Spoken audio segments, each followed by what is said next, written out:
মুহতারাম মুসল্লিয়ান একরাম, এই যে সাজানো গোছানো পৃথিবী আমরা দেখতেছি, একদিন এই সব কিছু ধ্বংস হয়ে যাবে। একদিন এই দুনিয়ার সব খেলা শেষ হয়ে যাবে, আনন্দ ফুর্তি সব কিছু শেষ হয়ে যাবে। এছাড়াও সেই দিনকে কিয়ামতের দিন বলা হয়।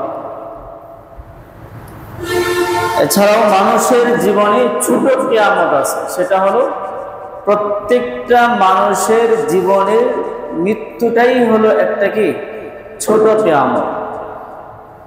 প্রতিটা মানুষের জীবনের মৃত্যুর দিনটাই কি একটা ছোট কিয়ামত। কিয়ামতের দিন যেরকম ভাবে এই সব কিছু শেষ হয়ে যাবে, ঠিক এরকম ভাবে যখন কোনো মানুষের মৃত্যু হয় তখনও ঠিক সেই এরকমই হয়। এই দুনিয়ার সব কিছুই তার কাছে ধোঁকা হয়ে যায়, তার জন্য সব কিছুই শেষ হয়ে যায়। প্রিয় হাজিরিন, তাই রাসূল আকরাম সাল্লাল্লাহু আলাইহি ওয়াসাল্লাম বেশি পরিমাণে মৃত্যুকে স্মরণ করতে বলেছেন। হাদিসে বাকে রাসূল আকরাম সাল্লাল্লাহু আলাইহি ওয়াসাল্লাম বলেছেন, মৃত্যুর স্মরণ মানুষকে দুনিয়ার যে মহাব্বত আছে, দুনিয়ার আকর্ষণ আছে, সেটাকে ভুলাইয়া দেয়। আর দুনিয়ার মহাব্বতেই হলো সকল গুনাহের মূল। মৃত্যুর স্মরণ কাকে ভুলাইয়া দেয়? দুনিয়ার মহাব্বতকে ভুলাইয়া দেয়, দুনিয়ার আকর্ষণকে ভুলাইয়া দেয়। আর দুনিয়ার আকর্ষণ সকল গুনাহের মূল। মানুষ সে জীবনে একটু ভালো থাকবে, এখন হয়তো সে 10,000 টাকা দামের 10,000 টাকা ভাড়ার বাসায় থাকে। যদি আরেকটু টাকা ইনকাম বেশি হয় তখন হয়তো আরেকটু বেশি ভাড়ার বাসায় বসবাস করবে। এই তো এখন হয়তো সে 200 টাকা গজের জামা ব্যবহার করে, একটু টাকা হলে হয়তো 500 টাকা বা 600 টাকা গজের জামা ব্যবহার করবে। এই তো এখন হয়তো 100 বা 200 টাকা দামের জুতা ব্যবহার করে, একটু টাকা হলে হয়তো সে 500, 1000, 2000 টাকা দামের জুতা ব্যবহার করে। পার্থক্য এতটুকু, এছাড়া আর কিছুই। তো দুনিয়াতে ভালো থাকতে হবে, আরো ভালো লাগবে, আরো উন্নতি লাগবে, আরো কিছু লাগবে। এই দুনিয়ার মহাব্বতই হলো সকল গুনাহের মূল। দুর্নীতি কেন করে? মানুষের মাল আত্মসাৎ কেন করে? মানুষের সাথে প্রতারণা কেন করে? ভেজাল মাল কেন বিক্রি করে? কেন চুরি করে? কেন ডাকাতি করে? কেন সন্ত্রাসী করে? কেন মানুষকে ঠকায়? কারণ একটাই, মানুষকে ঠকিয়ে সে দেখা যাবে 100 টাকার জায়গায় 500 টাকা লাভ করবে, 1 লক্ষ টাকার জায়গায় 5 লক্ষ টাকা লাভ করবে। তখন সে আরেকটু ভালোভাবে জীবন যাপন করবে, আরেকটু ভালো বেশি টাকার ভাড়া বাসায় বসবাস করবে, একটু বেশি দামি জামা কাপড় ব্যবহার করবে। পার্থক্য এতটুকু। এই জন্য রাসূল আকরাম সাল্লাল্লাহু আলাইহি ওয়াসাল্লাম বলছেন, তোমরা যদি দুনিয়ার মহাব্বতকে, দুনিয়ার টানকে দিল থেকে সরাইতে চাও, তাহলে বেশি পরিমাণে মৃত্যুকে স্মরণ করো। কারণ মৃত্যুর স্মরণ তোমাকে দুনিয়ার মহাব্বতকে ভুলায় দেয়। আর দুনিয়ার মোহাব্বত হচ্ছে সকল গুনাহের। তাই প্রিয় হাজরিন, একদিন আমাদের সকলকেই এই ধরা থেকে, এই পৃথিবী থেকে বিদায় নিতে হবে। কথা বলেন ঠিক কিনা? আল্লাহ তাআলা বলেন, কুল্লু নাফসিন যায়িকাতুল মাউত ওয়া ইন্নামা তুওয়াফাউনা উজুরাকুম ইয়াওমাল কিয়ামাহ فمن زحزح عن النار وأدخل الجنة فقد فاز وما الحياة الدنيا إلا متاع الغرور। হে দুনিয়ার মানুষেরা, ভালো করে শোনো, কুল্লু নাফসিন যায়িকাতুল মাউত, একদিন প্রতিটি প্রাণীরই মৃত্যুর স্বাদ আস্বাদন করতে হবে। এই মৃত্যু পর্যন্তই মানুষের জীবনের শেষ নয়, বরং ওয়া ইন্নামা তুওয়াফাউনা উজুরাকুম ইয়াওমাল কিয়ামাহ, সে যা করেছে তার যথাযথ প্রতিদান পূর্ণাঙ্গভাবে সে পাবে। ভালো কাজ করলে সেটাও পাবে, খারাপ কাজ করলেও তার যথাযথ শাস্তি সে পাবে। তবে শোনো, ফামান যুহজিহা আনিন নার ওয়া উদখিলাল জান্নাতা ফাকাদ ফাজ, আল্লাহ তাআলা কাল কিয়ামতের ময়দানে যাকে জাহান্নাম থেকে মুক্ত করে জান্নাত দিবেন, সেই সফল কাম হয়ে যাবে। আরো ভালো করে শোনো, আরো ভালো করে শোনো, যে দুনিয়ার মহাব্বতে হালাল হারাম, বৈধ অবৈধ, করণীয় বর্জনীয়, কোনটা কোনভাবে উপার্জন করা যাবে, কোনভাবে উপার্জন করা যাবে না, কোনো দিকেই তোমার ভ্রুক্ষেপ নাই। শুধু টাকা আর টাকা, শুধু দুনিয়া আর দুনিয়া, শুধু ভোগ বিলাসিতা আর ভোগ বিলাসিতা, এই ধোঁকায় তুমি পড়ে রয়েছ। আল্লাহ বলেন, ওয়ামাল হায়াতুদ দুনিয়া ইল্লা মাতাউল গুরুর, একদিন তোমাকে অবশ্যই মৃত্যুর স্বাদ আস্বাদন করতে হবে। সেদিন তোমার বুঝে আসবে এই দুনিয়ার জীবন, এই চাকচিক্যময় জীবন, এই ভোগ বিলাসিতার জীবন, এই হারাম জীবন, এই অবৈধ জীবন, এই বর্জনীয় জীবন সবটাই ছিল ধোঁকা, ধোঁকা আর ধোঁকা। কথা বলে ঠিক কিনা? এই জন্য রাসূল আকরাম সাল্লাল্লাহু আলাইহি ওয়াসাল্লাম বলছেন, তোমরা বেশি পরিমাণে মৃত্যুকে স্মরণ করো। মৃত্যুর স্মরণ তোমাকে দুনিয়ার স্বাদকে ভুলাইয়া দেবে, দুনিয়ার মহাব্বতকে ভুলাইয়া দেবে। প্রিয় হাজরিন, তাহলে আমরা বুঝতে পারলাম একদিন অবশ্যই সকলকেই মৃত্যুর স্বাদ আস্বাদন করতে হবে। আর প্রতিটি মানুষের মৃত্যু হলো একটি ছোট কিয়ামত, একটি ছোট কিয়ামত। এরপরে রয়েছে বড় কিয়ামত, যেদিন পৃথিবীর সব কিছুই ধ্বংস হয়ে যাবে, পাহাড়গুলো তুলোর মতো ধুনা হয়ে উঠতে থাকবে, সব কিছু এলোমেলো হয়ে যাবে, কোনো কিছু আর ঠিক থাকবে না। আল্লাহ রাব্বুল আলামিন কোরআনে কিয়ামতের ভয়াবহতা কিছু তুলে ধরেছে। আল্লাহ বলেন, ইয়া আইয়ুহান নাসু ইত্তাকু রাব্বাকুম ইন্না যালজালাতাস সাআতি শাইউন আযীম। হে মানুষেরা, তোমরা আল্লাহ রাব্বুল আলামিনকে ভয় করো। নিশ্চয়ই কিয়ামতের ভয়াবহতা হলো খুবই কঠিন, খুবই কঠিন, খুবই কঠিন। সেদিন কি হবে? ইয়াউমা তারাউনাহা তাযহাবু কুল্লু মুরদিআতিন আম্মা আরদাআত ওয়া তাদউ কুল্লু যাতি হামলিন হামলাহা। সেদিন তোমরা দুগ্ধ দানকারী মাদেরকে দুধ পান করানোর কথা ভুলে যেতে দেখবে। সেদিন তোমরা বাচ্চা গর্ভধারিণী মা তার গর্ভের বাচ্চা প্রসব করে ফেলতে দেখবে কিয়ামতের কঠিন অবস্থার কারণে।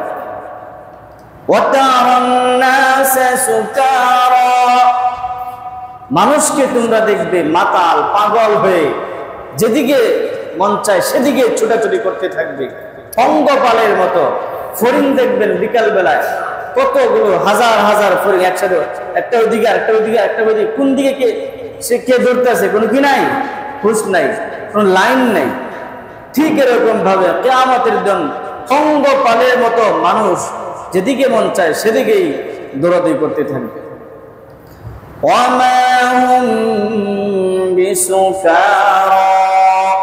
আল্লাহ বলেন তোমরা মানুষকে পাগলের মতো মাতালের মতো ধরতে দেখবে, আসলে তারা কি নয়, পাগল নয়।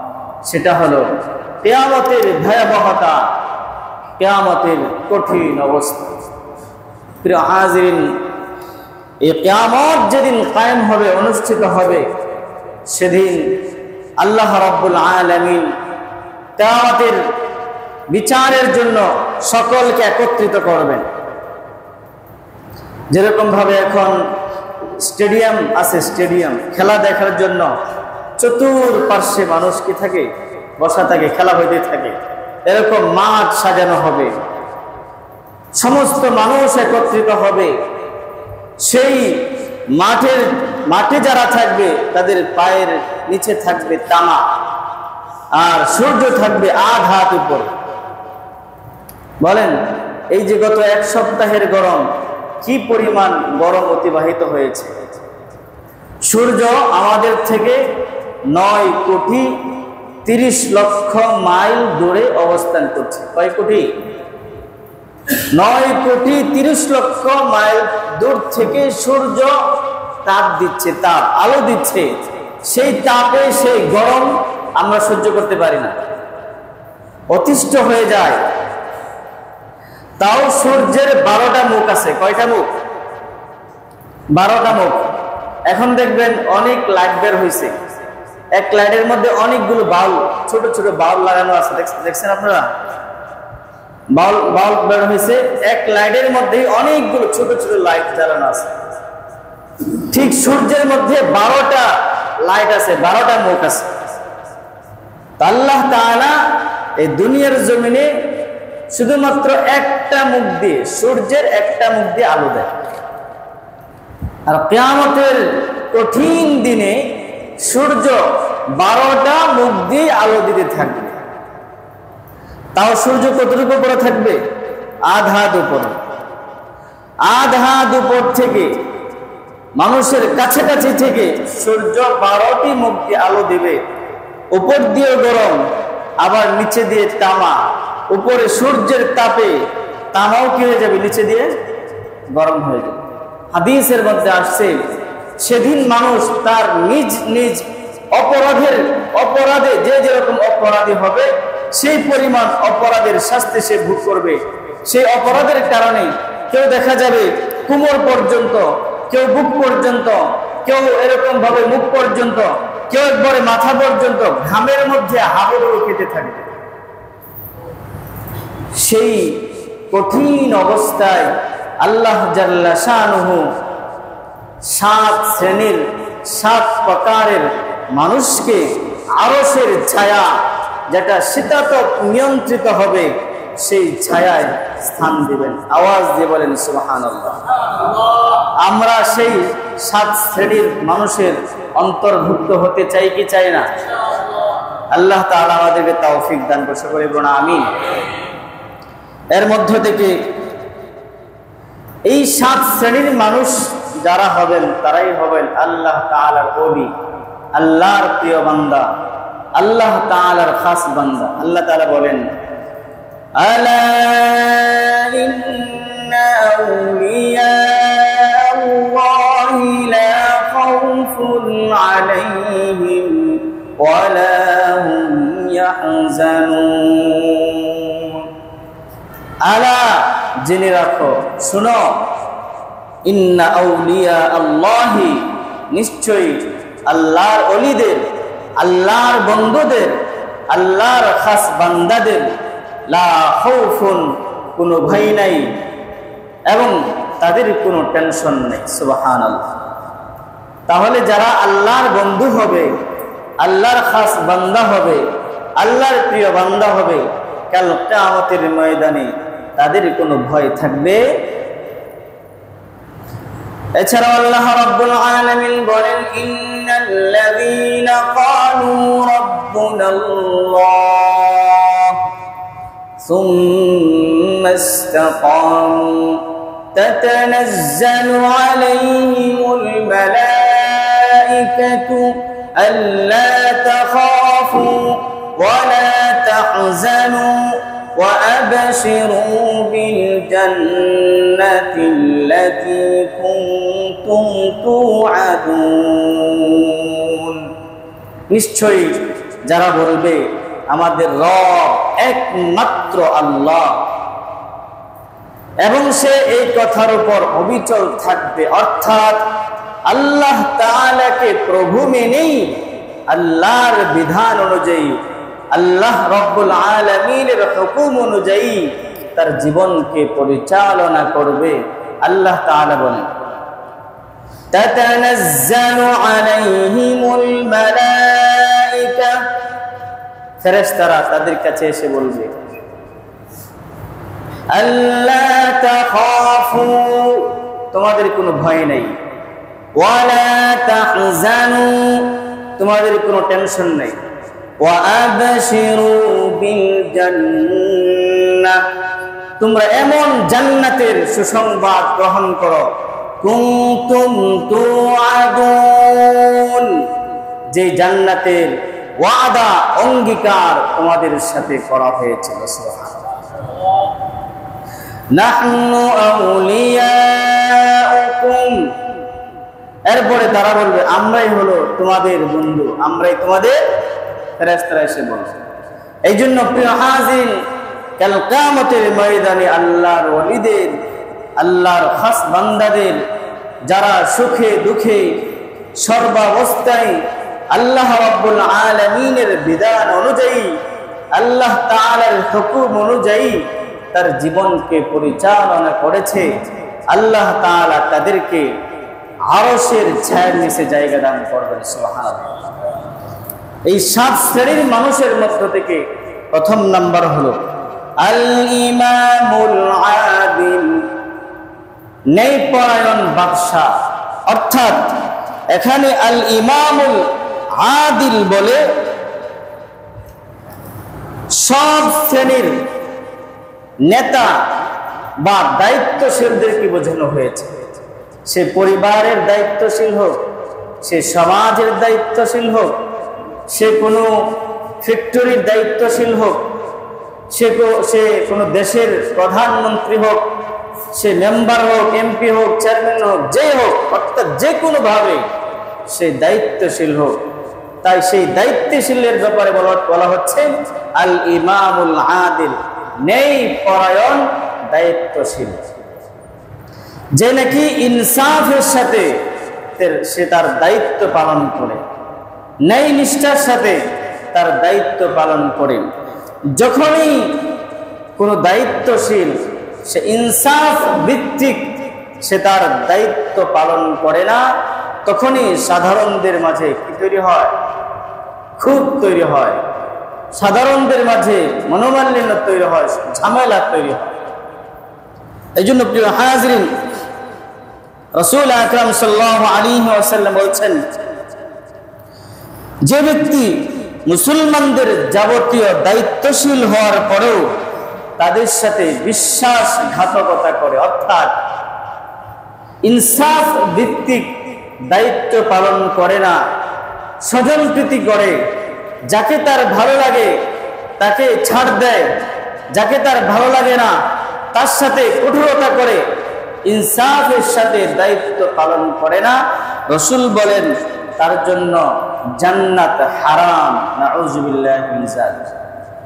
দায়িত্বশীলদের ইনসাফ, ন্যায় নিষ্ঠা, ইনসাফকারী দায়িত্বশীলদের 4টা কাজ। কয়টা কাজ? ন্যায় নিষ্ঠা, ইনসাফ, ইনসাফের সাথে যারা দায়িত্ব পালন করতে চায় তাদের কাজ কয়টা? 4টা। 1 নম্বর হলো নামাজ কায়েম করা, নিজেও নামাজ পড়া, তার অধীনস্থদেরকেও নামাজের কথা বলা।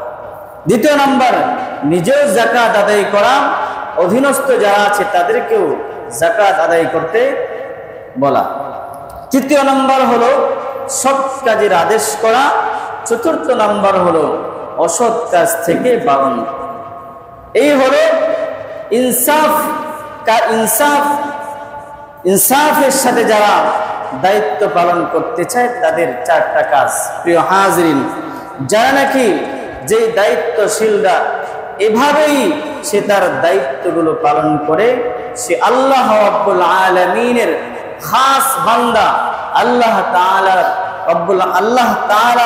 রব্বুল আলামিনের সে প্রিয় বান্দাদের অন্তর্ভুক্ত হয়ে যায়। সুবহানাল্লাহ। তখন আল্লাহ রাব্বুল আলামিন কাল কিয়ামতের ময়দানে ওই দায়িত্বশীল, ইনসাফ ভিত্তিক সমাজ প্রতিষ্ঠাকারী, পরিবার প্রতিষ্ঠাকারী, দেশ প্রতিষ্ঠাকারী এই সমস্ত ব্যক্তিদেরকে আল্লাহ রাব্বুল আলামিন আরশের ছায়ার নিচে জায়গা দান করবেন। সুবহানাল্লাহ। সুতরাং আমরা শুধু দেশের প্রধানমন্ত্রী, দেশের কর্ণধারের উপর যে চাপায়া দিই, কেন এটা হলো না, কেন সেটা হলো না, কেন সেটা হলো না, আমি নিজে আমার দিকে তাকাই, আমি কতটুকু ইনসাফ করতেছি, আমি কতটুকু ন্যায়ের সাথে আমি আমার জীবনকে পরিচালনা করতেছি, সেটা প্রথম দরকার। এই জন্য আল্লাহ রাব্বুল আলামিন কোরআন কারীমের মধ্যে বলেন, ইয়া আইয়ুহাল্লাযীনা আমানু আলাইকুম আনফুসাকুম, তুমি তো আগে, হে ঈমানদার ব্যক্তিরা, তুমি আগে নিজেকে পরিবর্তন করার চেষ্টা করো। তোমার মধ্যে যে সমস্যাগুলো আছে সেই সমস্যাগুলোর সমাধান করো। সমাজের সমস্ত মানুষের যদি নিজেকে সংশোধন করার চেষ্টা করেন, ফিকির করে, প্রিয় হাজিরিন, তাহলে অনেকেই কি হয়ে যাবে? সংশোধন হয়ে যাবে। আমি নিজেকে সংশোধনের চেষ্টা না করে শুধু পরিবারকে সংশোধন করব, সমাজ সংশোধন করে ফেলবো, দেশকে সংস্কার করে ফেলবো, সম্ভব না, অসম্ভব। 2 নম্বর হলো ওয়াশাবুন নাশাআ ফি ইবাদাতি রাব্বিহি, ওই যুবক যে নাকি যৌবন অবস্থায় আল্লাহ রাব্বুল আলামিনের ইবাদত করে, যৌবন অবস্থায় শারীরিক শক্তি থাকে, মানসিক শক্তি থাকে, মেধা বুদ্ধিও ভালো থাকে, জ্ঞান গরিমাও ভালো থাকে, সে মন যা চাই তাই করতে পারে। মন যা চাই সব কিছুকে উপেক্ষা করে যখন সে আল্লাহ রাব্বুল আলামিনের গোলামি যথাযথভাবে করে, সেই যুবক আল্লাহ রাব্বুল আলামিনের প্রিয় বান্দাদের অন্তর্ভুক্ত হয়ে যায়। সুবহানাল্লাহ। এইজন্য আল্লাহ রাব্বুল আলামিন কাল কিয়ামতের ময়দানে ওই প্রিয় ব্যক্তিদেরকে আরশের ছায়ার নিচে জায়গা দান করবেন। সুতরাং যুবকরা মনে করে এখন ইবাদতের সময় না, বরং আরো অনেক সময় আছে, ইবাদত করা যাবে। আজকে অনেক এরকম মনে করে নামাজ পড়বে গিয়ে মুরব্বীরা যাদের দাড়ি পেকে গেছে তারা এসে নামাজ পড়বে। আমাদের মাত্র 20 বছর, 25 বছর, 30 বছর, এখনই কি সময় হয়েছে? 50 বছর হোক, যখন দুনিয়ার আর কোনো কিছু করার ক্ষমতা থাকবে না, শক্তি থাকবে না, তখন এসে কি করবো? নামাজ পড়বো। তখন গিয়ে একটা হজ করে একবার আল্লাহওয়ালা হয়ে যাব। যদি হজ করে চলে আসি, যদি নামাজি হয়ে যাই, যদি যাকাত ঠিকমতো আদায় করি, তখন তো দুনিয়ার আনন্দ ফুর্তি, নাচ গান, হই হুল্লোড় এগুলো করা যাবে না। এই সমস্ত ধ্যান ধারণা করে সে তার জীবনের যে মুখ্যম সময়, মূল সময়, সেটা দুনিয়া কামানোর জন্য হোক, আখিরাত কামানোর জন্য হোক, সেই সময়টাকে সে গাফলতির সাথে, উদাসীনতার সাথে ব্যয় করে দেয়। কথা বলেন ঠিক? এই জন্য প্রিয় হাজির, এই যে ওয়াজ, নসিহত, এই সব কিছুই কিন্তু মূলত কাদের জন্য? যুবকদের জন্য। কাদের জন্য? যুবকদের জন্য। যারা বয়স্ক হয়ে গেছে, বৃদ্ধ হয়ে গেছে, 80 বছর, 90 বছর হয়ে গেছে, এখন আর কোনো কিছু করার কি নাই, ক্ষমতা নাই। এখন ওনাকে নামাজের ওয়াজ করা হোক বা না হোক, ওনাকে গুনাহ থেকে বেঁচে থাকার ওয়াজ করা হোক বা না হোক, উনি তো এমনি বেঁচে থাকবে, উনি তো এমনি নামাজ পড়বে, কারণ উনি ওনার জীবনের সব আশা ভরসা কি করে দিছে? ছেড়ে দিছে। তাই প্রিয় হাজিরিন, প্রিয় যুবক ভাইরাম, ইবাদতের মুখ্যম সময় হচ্ছে যৌবনকাল। এই যৌবনকালকে গুরুত্ব দিতে হবে। কাল কিয়ামতের ময়দানে আল্লাহ রাব্বুল আলামিনের কাছে 5টি প্রশ্নের উত্তর না দেওয়া ব্যতীত কোন ব্যক্তি এক কদম সামনে এগোতে পারবে না। এর মধ্যে একটা হলো শাবাবাকা ক্বাবলা হারামিকা। তুমি তোমার যৌবনকালটা কিভাবে কাটাইছো? যৌবনকাল কিভাবে কাটাইছো, কিভাবে ব্যয় করেছো? এর পাই পাই করে কি দিতে হবে? হিসাব দিতে হবে। সুতরাং যারা যৌবনকালে ইবাদত করে, আল্লাহর গোলামি যথাযথভাবে করে, আল্লাহ রাব্বুল আলামিন কাল কিয়ামতের কঠিন মুহূর্তে আরশের ছায়ার নিচে তাদেরকে জায়গা। তৃতীয় নম্বর হলো যাদেরকে আল্লাহ রাব্বুল আলামিন আরশের ছায়ার নিচে জায়গা দান করবেন তারা হলেন ওয়ারাজুলুন কলবুহু মুআল্লাকুন ফিল মাসাজিদ। ওই ব্যক্তি যার দিলে মসজিদের মহাব্বত থাকে, মসজিদের সাথে তার দিলটা আটকায় থাকে। এখানে মূলত এই কথা দ্বারা যেটা বোঝানোর সেটা হলো আল্লাহ রাব্বুল আলামিনের সান্নিধ্য লাভের ব্যাপারে তার অন্তর ব্যাকুল হয়ে থাকে। আর আল্লাহ তাআলার সান্নিধ্য, আল্লাহ তাআলার নৈকট্য অর্জন কিভাবে হয়? নামাজের মাধ্যমে। কিসের মাধ্যমে? কোরআনের মধ্যে আছে ওয়াসজুদ ওয়াকতারিব, তুমি সিজদা করো আর নিকটবর্তী হও। অর্থাৎ সিজদা করে তুমি আল্লাহ তাআলার নৈকট্য প্রাপ্ত হয়ে যাও। সুবহানাল্লাহ। আর সিজদা কি নামাজ ছাড়া হয়? কি বলেন? এজন্য প্রিয় হাজিরিন, রাসূল আকরাম সাল্লাল্লাহু আলাইহি ওয়াসাল্লাম বলেন যাদের দিলগুলো মসজিদের সাথে আটকায় থাকে। আমাদের দিলগুলো কতটুকু মসজিদের সাথে আটকায় থাকে?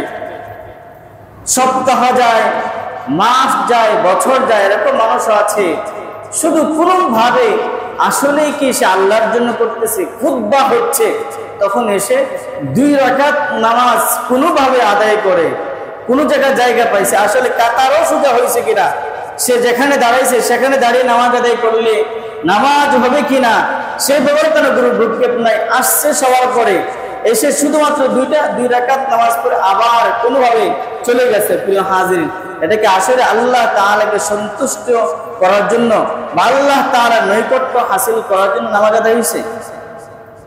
মসজিদকে সে অনেক মহাব্বত করে মসজিদের সিঁড়িতে এসে নামাজ আদায় করে চলে গেছে। মসজিদকে সে অনেক মহাব্বত করে সে আসছে এমন সময়ে মসজিদে এসে জায়গা নাই, পিছনে দাঁড়ায় খালি বাহিরে কোনোভাবে 2 রাকাত নামাজ আদায় করে চলে গেছে। অথচ রাসূল আকরাম সাল্লাল্লাহু আলাইহি ওয়াসাল্লাম বলেন কাল কিয়ামতের যে কঠিন মুহূর্ত হবে, মানুষ ঘামের মধ্যে হাবুডুবু খাবে, আধা উপরে সূর্য থাকবে, সেই কঠিন মুহূর্তে আরশের ছায়া নিচে জায়গা দিবেন ওই ব্যক্তিকে যে নাকি মসজিদকে দিল দিয়ে মহাব্বত করে, মসজিদের সাথে তার দিলটা আটকানো থাকে, ফজরের নামাজ জামাতের সাথে আদায় করেছে, সে আবার অপেক্ষায় আছে কখন জোহরের আজান হবে, আবার মসজিদে গিয়ে নামাজ আদায় করবে।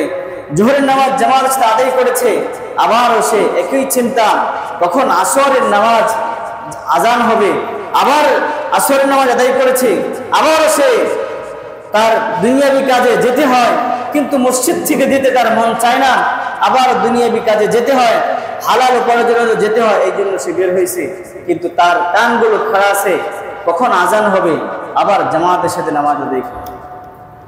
এটা না হলো মসজিদের সাথে মহাব্বত। আল্লাহ রাব্বুল আলামিন কোরআনুল কারীমের মধ্যে বলছেন ইন্নামা ইয়ামুরু মাসাজিদাল্লাহ মান আমানা বিল্লাহি ওয়াল ইয়াউমিল আখির ওয়া আকামাস সালাতা ওয়া আতাজ যাকাতা ওয়া লাম ইয়াখশা ইল্লাল্লাহ। নিশ্চয়ই তারাই মসজিদ আবাদ করে যারা আল্লাহ তাআলার প্রতি বিশ্বাস রাখে এবং আখিরাতের প্রতি বিশ্বাস রাখে, নামাজ কায়েম করে, যাকাত আদায় করে, মূলত তারাই মসজিদ। হাদিসে পাখি রাসূল আকরাম সাল্লাল্লাহু আলাইহি ওয়াসাল্লাম বলেন তুমি যদি কোনো কাউকে মসজিদ আবাদ করতে দেখো, অর্থাৎ 5 ওয়াক্ত নামাজ মসজিদে এসে জামাতের সাথে আদায় করে, মসজিদের কখন কি প্রয়োজন পূরণ করার চেষ্টা করে, তোমরা তাদেরকে ইমানদার বলে স্বীকৃতি দাও। সুবহানাল্লাহ। বলেন, আমরা ইমানদার হতে চাই কি চাই না? আরো জোরে বলেন, ইমানদার হতে চাই কি চাই না? এই ঈমান ছাড়া কোনো ব্যক্তি জান্নাতে যেতে পারবে? যদি কাহারো কাছে জাররা পরিমাণ, জাররা বলা হয় সরিষার দানাকে 70 ভাগ করলে এই 70 ভাগের 1 ভাগকে জাররা বলা হয়। কোন মুমিন, কোন মুসলমান যদি জাররা পরিমাণ ঈমান নিয়ে এই দুনিয়া থেকে কোনোভাবে বিদায় নিতে পারে, আল্লাহ তাআলা তাকে 10 দুনিয়া পরিমাণ একটা জান্নাত দান করবেন। সুবহানাল্লাহ। আর যদি কোন মুমিন, কোন মুসলমান তাকে দুনিয়ার মানুষই ইমানদার বলে স্বীকৃতি দেয়, কি কারণে? মসজিদ আবাদ করে। রাসূল বলেছেন, যারা মসজিদ আবাদ করে 5 ওয়াক্ত নামাজ মসজিদে এসে জামাতের সাথে আদায় করে, মসজিদের খোঁজ খবর রাখার চেষ্টা করে, মসজিদটা কিভাবে উন্নত হবে, মসজিদের কি প্রয়োজন পূরণ হবে, মসজিদের কি জরুরত, সে ব্যাপারে সবসময় সে সচেতন থাকে। তার অনেক কাজ আছে, তারপরেও তার দিনের মধ্যে মসজিদটাকে কিভাবে সুন্দর করবে, এই চিন্তা ফিকির যারা করে, রাসূল বলছেন তোমরা তাদেরকে ইমানদার বলে স্বীকৃতি দাও। দুনিয়ার সমস্ত মানুষ তাকে ইমানদার বলে স্বীকৃতি দেয়, ওই ব্যক্তিকে আল্লাহ রাব্বুল আলামিন অবশ্যই জান্নাত দান করবেন। সুবহানাল্লাহ। প্রিয় হাজিরিন, এই জন্য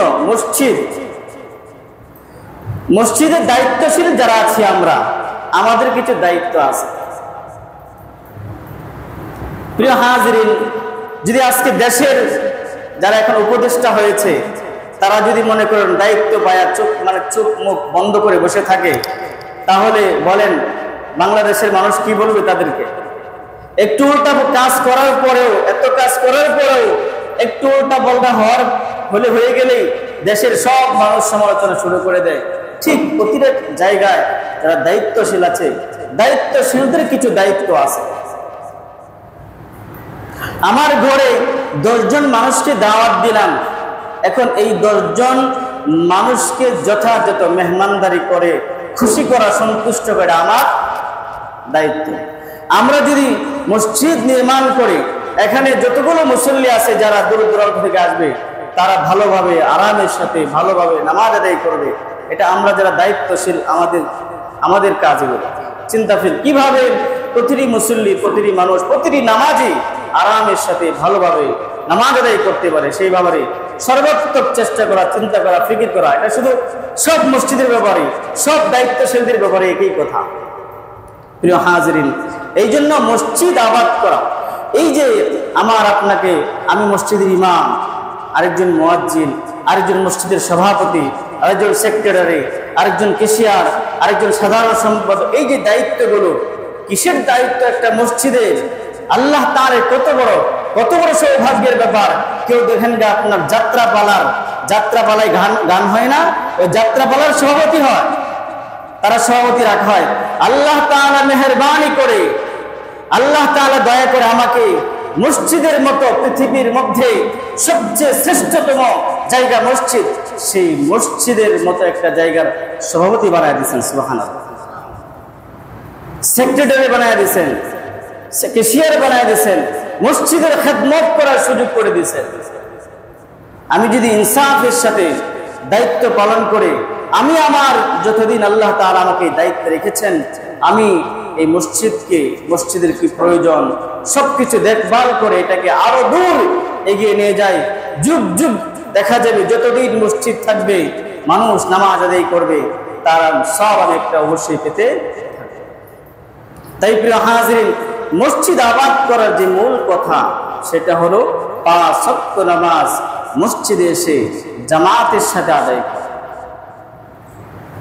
5 ওয়াক্ত নামাজ মসজিদে জামাতের সাথে আদায় করা। প্রিয় হাজিরিন, আমরা তো ঘরে বসে নামাজ আদায় করে ফেলি। কত অবহেলা! দুনিয়ার সামান্য কাজেই আমরা বের হয়ে যাই, দুনিয়ার সামান্য একটা প্রয়োজনে ঘর থেকে বের হয়ে যাই, অথচ মসজিদে এসে জামাতে নামাজ আদায় করাকে অনেক মাযহাবের মতে অনেক উলামা একরামদের মতে একাকী নামাজ আদায় করলে নামাজ হয় না, বাকি আমাদের মাযহাব মতে একাকী নামাজ আদায় করলে নামাজ হয়ে যায়। কিন্তু জামাতের সাথে নামাজ আদায় করা সুন্নতে মুআক্কাদা, সুন্নতে মুআক্কাদা, সুন্নতে মুআক্কাদা, সুন্নতে মুআক্কাদা। কেউ যদি বারবার ছেড়ে দেয়, বারবার ছেড়ে দেয়, কোনো কারণ ছাড়াই ছেড়ে দেয়, এটা কবিরা গুনাহ। কি আপনার বিশেষ প্রয়োজন আছে, সুন্নতে মুআক্কাদা ছেড়ে দিতে পারেন। জুমার নামাজের আগে 4 রাকাত সুন্নতে মুআক্কাদা, জুমার নামাজের পরে 4 রাকাত সুন্নতে মুআক্কাদা যদি ছেড়ে দেই, জামাতের সাথে নামাজ আদায় করা সুন্নতে মুআক্কাদা। আমি যদি আমার কোনো প্রয়োজন নাই, কয়েক কারণে জামাত ছাড়া যাচ্ছে, এমন বৃষ্টি শুরু হয়েছে, কোনোভাবেই মসজিদে আসার সুযোগ নাই, জামাত ছাড়ার সুযোগ আছে। আপনি যে রাস্তা দিয়ে আসেন, এই রাস্তা দিয়ে আসলে আপনার মৃত্যুর ভয় আছে, মনে করেন জীবজন্তু বা মানুষ আপনাকে আক্রমণ করবে, তখন জামাত ছাড়া যাচ্ছে। এমন অসুস্থ হয়েছেন, কোনোভাবে মসজিদে আসার সুযোগ নাই, তাহলে জামাত ছাড়া যাচ্ছে। এছাড়া অন্য কোনো কারণে তো জামাত ছাড়ার সুযোগ নাই। আমরা জানতেন কারণে নামাজ পড়তেছি, মাশাআল্লাহ, আমি নামাজি আলহামদুলিল্লাহ, একটু কষ্ট করে যদি ঘরে মসজিদে এসে জামাতের সাথে নামাজ আদায় করি, আল্লাহ তাআলা আমাকে ঘরে না যে নামাজ আদায় করতাম, মসজিদে আদায় করার কারণে 27 গুণ বেশি সওয়াব দান করবেন। এছাড়াও আমি কবিরা গুনাহ থেকে বেঁচে গেলাম। বারবার জামাত ছাড়ার কারণে কবিরা গুনাহ হয়ে যায়, সেই কবিরা গুনাহ থেকে আমি কি করলাম, বেঁচে গেলাম। যে হাজিরিন, নামাজ অনেক গুরুত্বপূর্ণ, নামাজ অনেক গুরুত্বপূর্ণ, নামাজ অনেক গুরুত্বপূর্ণ।